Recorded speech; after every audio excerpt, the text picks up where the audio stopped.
Olá, programa Visão Jurídica hoje fala sobre patrimônio cultural, mais especificamente sobre a capoeira como patrimônio cultural imaterial da humanidade, como foi reconhecida recentemente pela Unesco.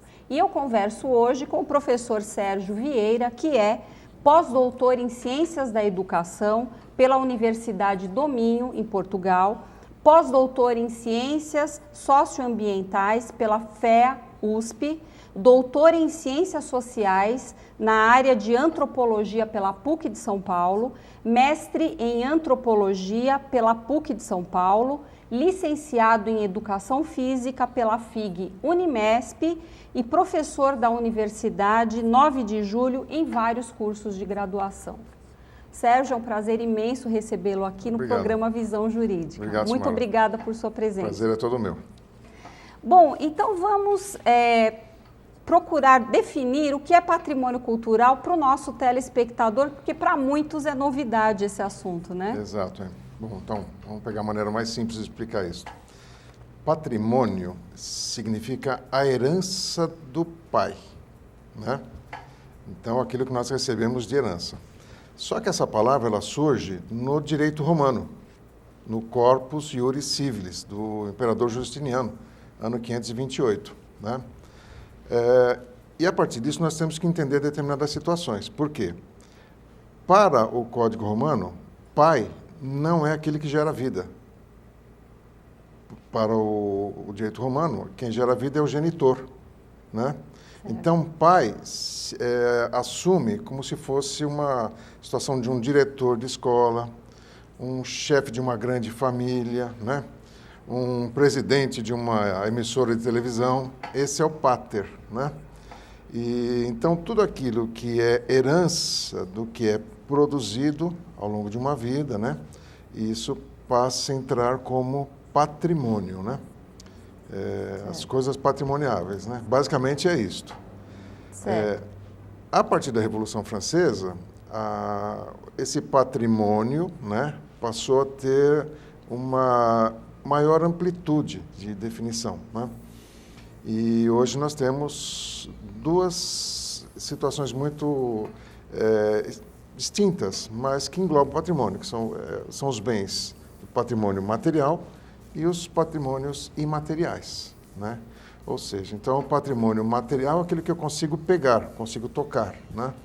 E o patrimônio imaterial é aquele que eu não consigo pegar, aquele que é abstrato, né?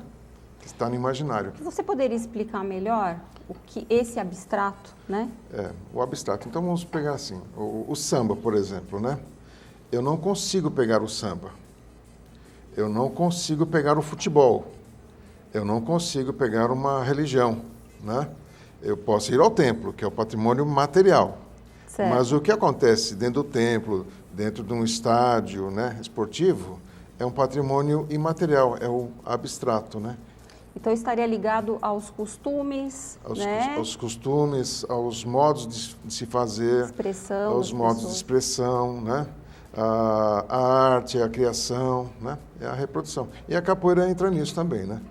Então, eu não consigo pegar a capoeira, né? Então, ela é um bem imaterial.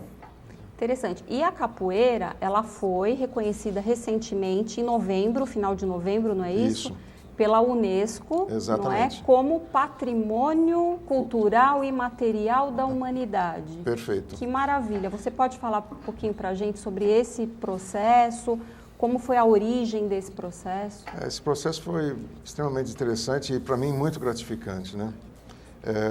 Ele partiu da minha tese de doutorado da capoeira como patrimônio cultural, né? E foi uma tese que buscou tratar dos patrimônios imateriais. Até onde eu tenho informação, é a primeira que abordou esse assunto, né? Foi defendida na PUC em 2004, e foi encaminhada para o IPHAN, a pedido do IPHAN, né? E ela contribuiu para um ajuste da legislação, porque na época o IPHAN, que é o Instituto do Patrimônio Histórico Artístico Nacional, né, ligado ao Ministério da Cultura, ele tinha uma designação de tombamento de patrimônio material, né? Só que quando eu tombo, eu não posso mudar nada, né? Exemplo, a Estação da Luz, o Museu de Arte Sacra, são prédios tombados pelo patrimônio material. Então, eu não posso mudar absolutamente nada, né? Eu tenho que seguir exatamente o que foi feito na origem da obra, né? Mas isso serve muito bem para a preservação dos patrimônios materiais, que são os concretos. Ok. Mas em relação aos abstratos, tombar fica uma coisa muito estranha, porque se eu vou dançar o samba, né? E de repente eu abro a perna um pouquinho a mais, eu estou descaracterizando aquilo que foi tombado, né? Então, este foi um objeto de estudo que me fez levar aí a tese, né? E a pergunta era, o que de patrimoniável existe num patrimônio imaterial, né? E na tese eu acabei concluindo que é impossível fazer tombamento, né? O que nós temos que fazer é registro, apenas registrar o que está ali, né? E, para minha surpresa, esta tese ela foi registrada pelo Ministério da Cultura, pelo IPHAN, pela Presidência da República, né? Teve uma grande repercussão na época, e ela passou, então, a conduzir esses registros, né? Não mais como tombamento, mas como registro. E o IPHAN recebeu a cópia em 2004, né? Em 2008, ele registrou a capoeira como patrimônio imaterial e, alguns anos depois, deu sequência e foi encaminhado o pedido pelo governo brasileiro para a Unesco, né? Que também, após alguma tramitação, né? Acabou reconhecendo em Paris, né? Há 3 semanas atrás, o que para mim foi um grande orgulho, né? Eu comecei a estudar apenas patrimônios materiais e eu jamais pensei que teria tal desdobramento, né? Quantos anos levou isso? Esse processo levou 10 anos. Então, do seu estudo...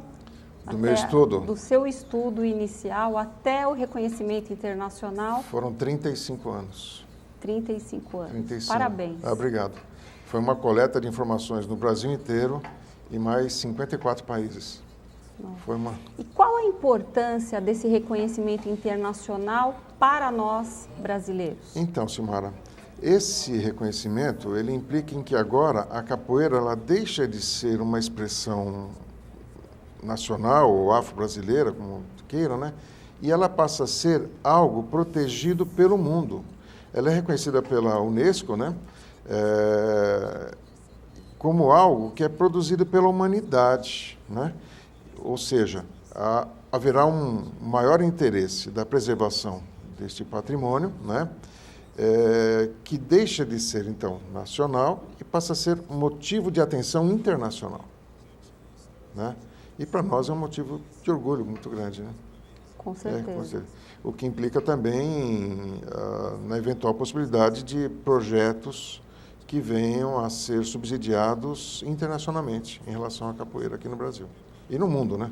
A modalidade hoje se encontra presente em 132 países, em todos os continentes. Eu não fazia ideia que já havia uma ampliação tão grande. Exatamente. E com relação ao teu trabalho, a tua tese, você falou, assim, basicamente, que se fundamentou no direito romano, não é isso? Exatamente. Você poderia falar um pouquinho mais para a gente?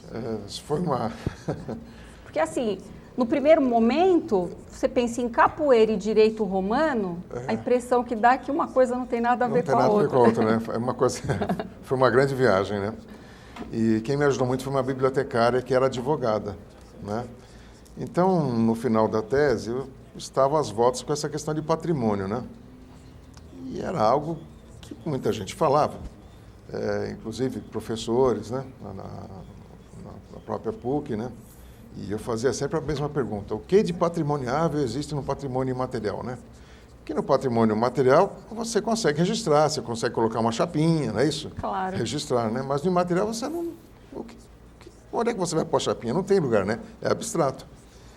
E eu fazia a pergunta: o que de patrimoniável existe nos patrimônios imateriais? E aí eles diziam assim: não vou entrar nessa armadilha. O que eu fiz? Eu procurei na história da antropologia quando essa palavra tinha sido usada pela primeira vez.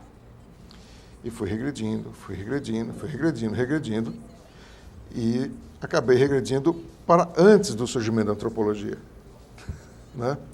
E fui regredindo. Na Idade Média já se utilizava essa palavra.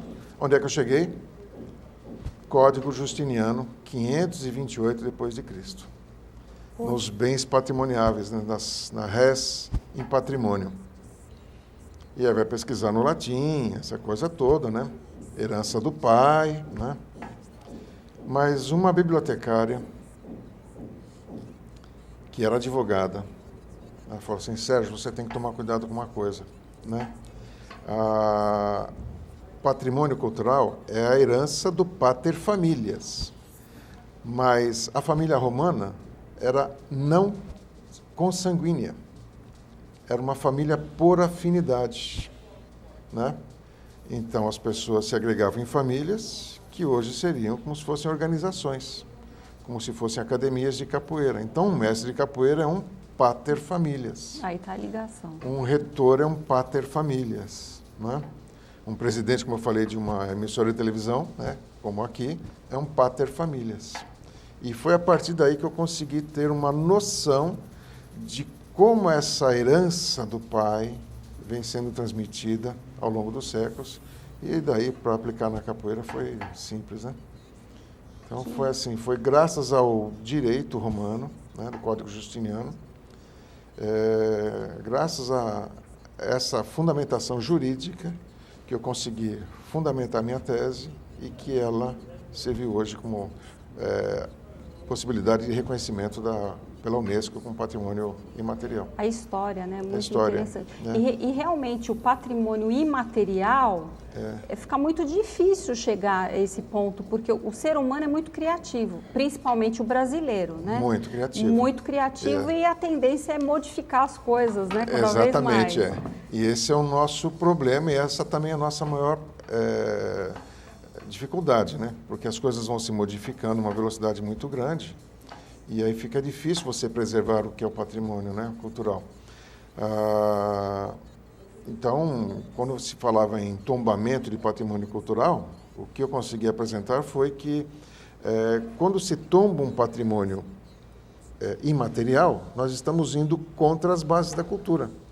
Porque a cultura é dinâmica, ela está em constante movimento, ela está em constante evolução, né? E as coisas são estranhas, às vezes mudam de uma maneira que nós não queremos, mas acabam mudando, né? Então eu estava lá em Portugal, do lado de uma roda de capoeira, né? Dando uma entrevista, inclusive, para um canal de televisão, e o pessoal na roda lá, cantando Bananauê, Bananauê, Bananá, né? Bananauê. Falei, nossa, será que estou escutando direito, né? Bananauê. Aí acabou a entrevista, eu falei, vocês estão cantando o quê? É Bananauê, Bananauê. Eu falei, mas por que Bananauê? Bananauê, opa! Os portugueses falaram, né? Eu falei, como assim Bananauê? Explica para mim isso. Eles falaram, Brasil, terra da capoeira, Brasil, terra da banana, Bananauê. Aí eu fui explicar para eles que não era Bananauê, né? Mas que era Paraná, Paranauê, né? Okay. Que era uma música que brinca com o estado do Paraná, com o rio Paraná e com o mestre que tinha o nome de Paraná. Olha aí a modificação, né? Mas para eles entenderem isto, é uma coisa muito difícil. Difícil. Agora você vê um país de língua portuguesa, né, fazendo uma modificação, imagina o que é cuidar desse patrimônio da humanidade em todos os continentes, em países extremamente diferentes, de culturas diferentes, né? E, então, nesse sentido, a Unesco ela é um órgão importante para a preservação desse acervo, né, que está sendo perdido por múltipla ressignificação. Eu creio que esse reconhecimento da Unesco é o ponto principal, né? A possibilidade de preservação. Ok. Nosso papo está muito interessante. Eu gostei do Bananauê. Imagina em cada país como iriam cantar, né? Mas nós vamos a um breve intervalo. Tá bem. E a você que acompanha o programa Visão Jurídica, não saia daí, voltamos em instantes.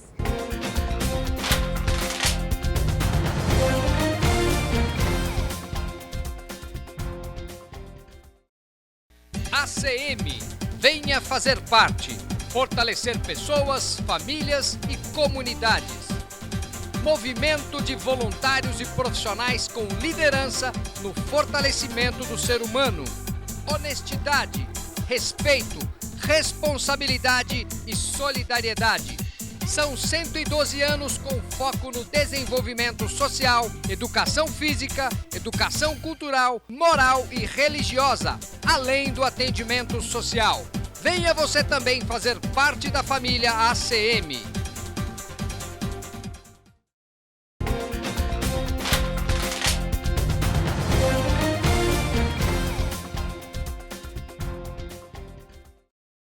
Voltamos para o segundo bloco do programa Visão Jurídica e hoje estamos falando com o Dr. Sérgio sobre o reconhecimento da capoeira como patrimônio cultural imaterial da humanidade.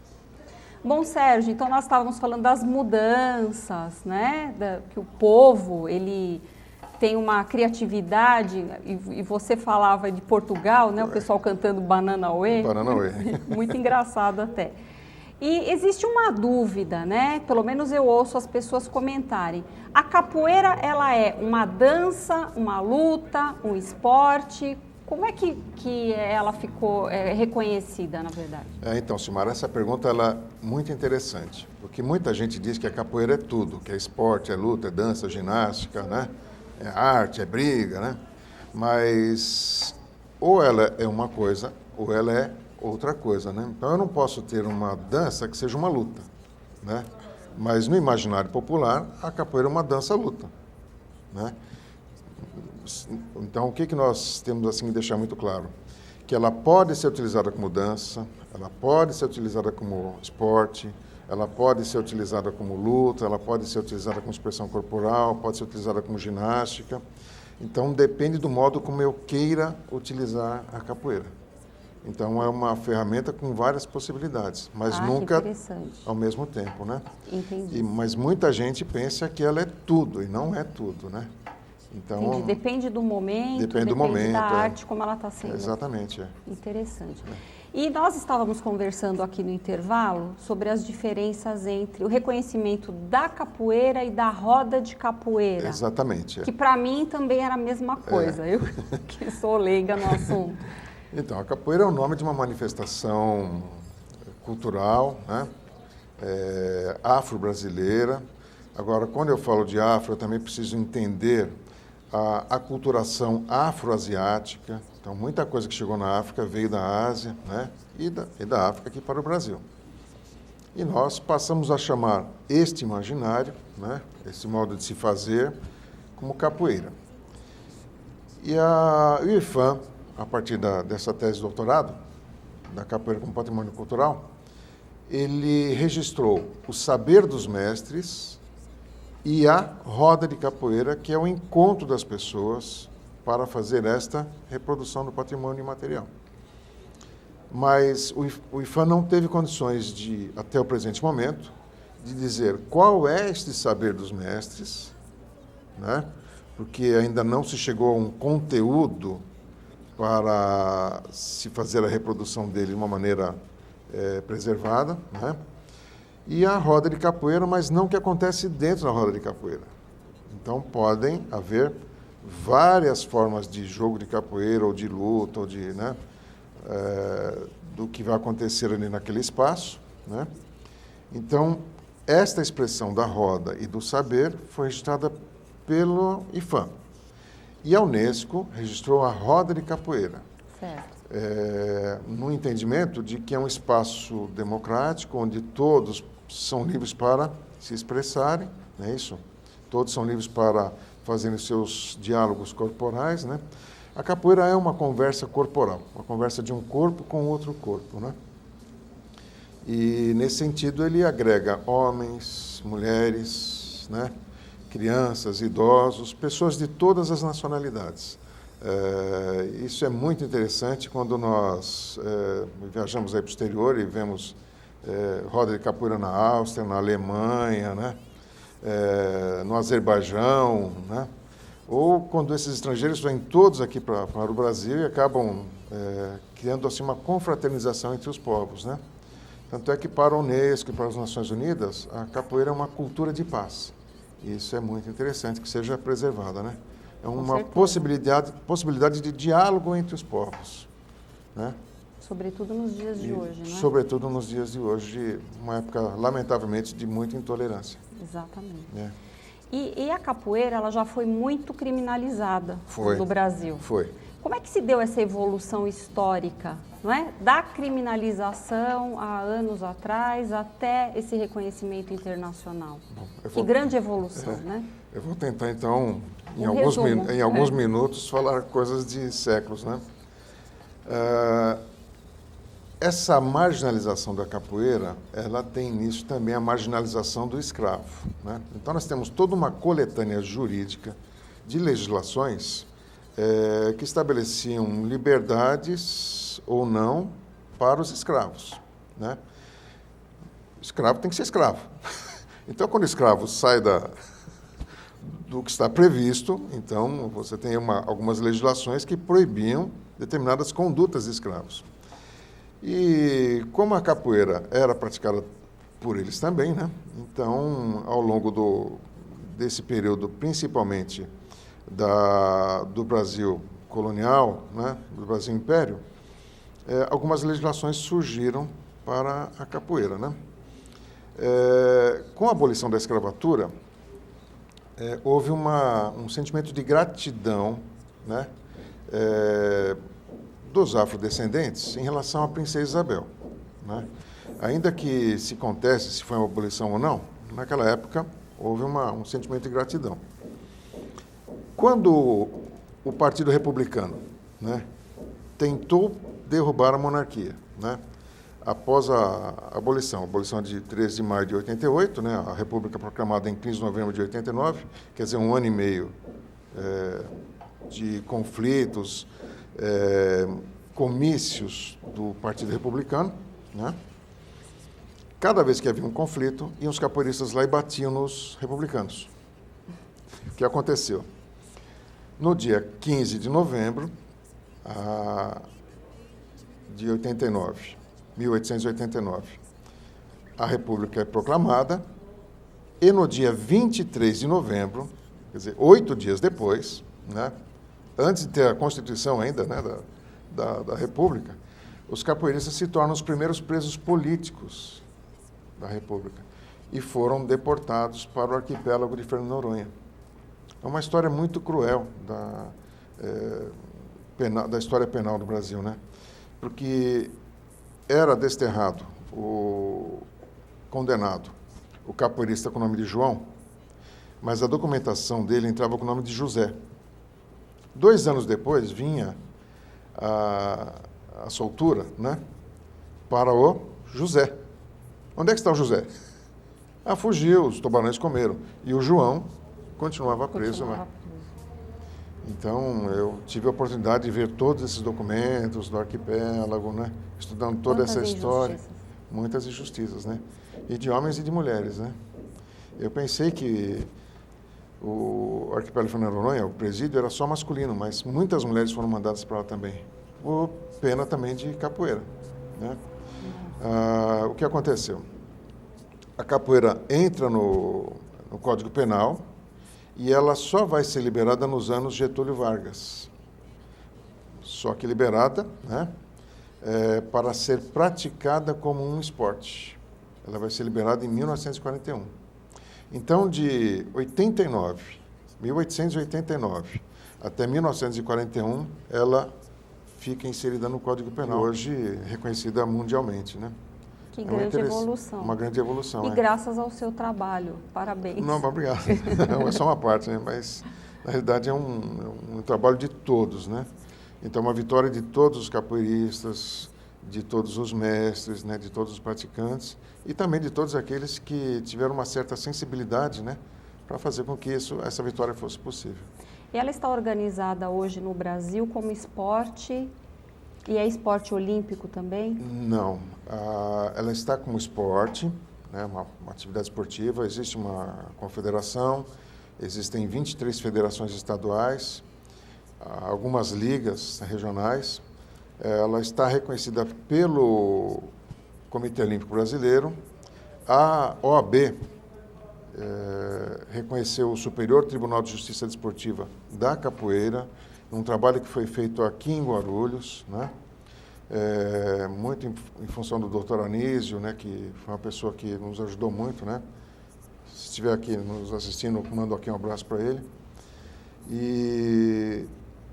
Só que para se tornar um esporte olímpico é uma dificuldade muito grande, né? Porque há muitos recursos que precisam ser investidos.